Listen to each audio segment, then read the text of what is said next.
Hi, it's Cindy A. Lewis, and I want to welcome you into my kitchen to learn junk journals with me, coffee dyeing paper. This is part one of a series that I'm going to do, and we're going to use coffee to dye paper for our junk journals. So we've got our wax paper. It's spread out all on my counter because part of the paper that I'm dyeing I'm going to dry overnight. And then you'll see that I will dry some in my oven. So we've got that all spread out. If you do want to use your oven, I started mine, this is my first time, so I'm doing it at 200 degrees. And so I'm setting my oven here.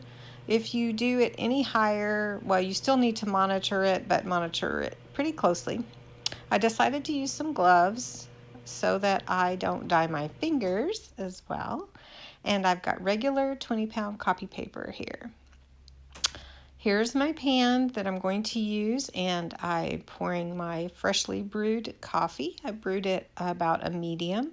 Next time I may brew it a little stronger, but it still turned out really great, and you'll see that at the end. So I'm going to move my pan over so that it's not sitting on the hot on the wax paper. Okay, so I'm letting that cool down a bit, and I've got my paper right here ready.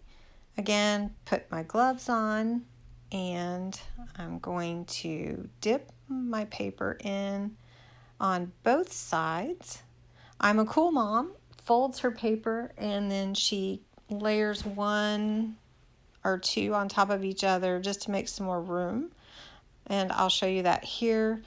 The angle's not so great with the camera, but you can kind of see laying one and then another just barely on top of the other piece of paper. I wouldn't do any more than a couple because you don't want them sticking to each other. Now I'm showing you here, just don't let your paper soak in the coffee. That would cause the paper to tear, and so you want to just dip it in and dip it out. Now I did try a couple of things just to give it a little color. I had some Glimmer Mist that I picked up from Tuesday Morning, and I sprayed it on the paper, I sprayed it in the coffee, and I sprayed it on the paper and in the coffee. So I did a couple of different things to get some different patterns and to get some different images or patterns actually on the paper to dry with a little hint of color, but not too much. So these were really great. I put some of my papers into the oven at 200, like I mentioned, and let them cook, if you will, for about 15 minutes or so. I just kept checking it. Now here's my papers that I dyed, and they are all spread over my counter. I used the the rouge, the jade, this light blue, which is kind of a frost, couldn't really see it too much, and then this red tulip color. I just poured some because my nozzle wasn't working right. I just poured it into the coffee, and I'll show you how that turned out. Really turned out great. So I'm going to show you that here, and the paper looks amazing. So I'm very, very excited about coffee dyeing paper. It was really fantastic, as I put on my Instagram picture. So anyway, here are all my papers, and I'm letting them dry overnight. These are all different.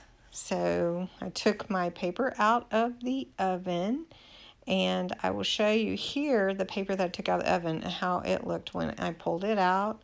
Turned out really great. And then here is the paper from this morning, the next morning, and they turned out amazing. This is the red tulip. It just dyed the paper really cool. I love all the different patterns, the creases. It just looks amazing. I had such a great time doing this. It was almost therapeutic in a way. I just love doing it. So anyway, I hope that you have enjoyed watching this video and that you'll try coffee dyeing paper. It's very simple. The techniques are endless, really. You could do just about anything. And so if you want to join me on this journey, just subscribe to my channel so that you can hear when part 2 begins. And I'm just happy to have you a part of it.